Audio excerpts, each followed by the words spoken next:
Thank you very much, Tom, for the wonderful introduction. I feel like I don't want to say anything. I can only go downhill from here. But thank you, Tom, for that incredible update. You know, Tom is an incredibly committed public servant with the drive and the energy and the intellect to help lead our state out of this very difficult time. And you know, he's here to give us the facts, and that's exactly what he did. I think there was a certain dose of reality, but a dose of optimism as well. And I think if everybody in this room works together, we can collectively get our state and our city out of these very, very difficult times. I'm really honored to be here this morning in front of this distinguished group of New Yorkers. Thank you, group, for your leadership. Thank you to all of the officers and the founders of Balcony. This is an incredible organization that is well known throughout the state for the kind of ideas and the kind of resources that it gives all throughout New York. You know, I'm not here to talk a whole lot because I know we have a lot of speakers and we've gotten an incredible update from our state comptroller already.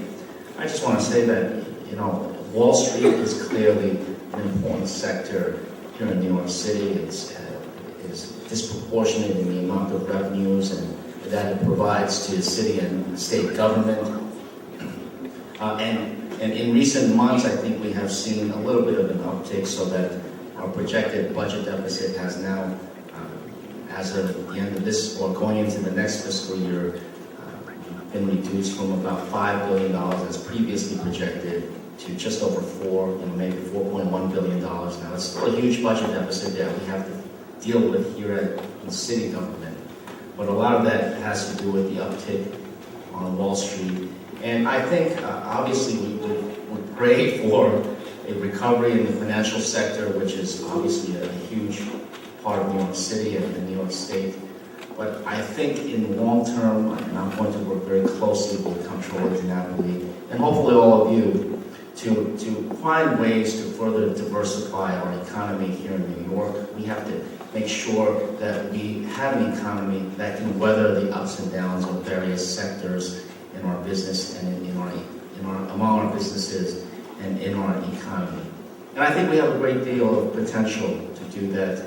You know, I think we can take more advantage of making sure that our international relationships are conducted in a way that actually creates jobs and opportunities for us right here at home. I am an immigrant myself. I'm bred in New York, though I cannot claim to be born in New York. I was actually born in Taiwan. I've still got a label on my neck that says made in Taiwan. And, see? And that's right. And in fact, I think that if you look at my hometown of Flushing, we have not suffered as much as maybe some of the other communities throughout New York have suffered. And that is because in Flushing, and I think this is a model that we can apply for the rest of New York, that there are lots of international relationships going on. So there's a little bit of a diversification of the economic dependency in Flushing. And that's a model that I would like to work with all of you to apply to all of New York as well. I think New York is a place of opportunity. This is a place where an immigrant kid like me can grow up through New York City public schools, kindergarten through 12th grade, and then go on to school upstate in Binghamton to earn my degree in mathematical physics, and then come back to New York City and begin what then turned out to be a 14-year career in the financial sector. My last gig being as a manager at PricewaterhouseCoopers right before I was elected to the city council 8 years ago. And then having actually been elected to the city council and working with a distinguished colleague of mine who is here today, Councilman David Weprin. Dave, please stand up. Councilman Weprin, the chair of our Finance Committee and a formidable opponent in this year's comptroller's race, and a very gracious supporter for me in the general election. Thank you very much, Dave, for everything you've done. And of course, Dave's not going away. He's got a tremendous future in public service. I look forward to working with him as well as Comptroller DiNapoli in coming up with the ideal solutions for the rest of New York. And so, as much as this city has given me opportunities, I'm nothing unique here. This city and state has given the same kinds of opportunities to millions and millions of people currently and in the past, many of whom are immigrants or at least a second, third, fourth, maybe fifth generation immigrants. This is a great place. And I feel optimistic that New York has the perfect combination of human capital and of entrepreneurial spirit.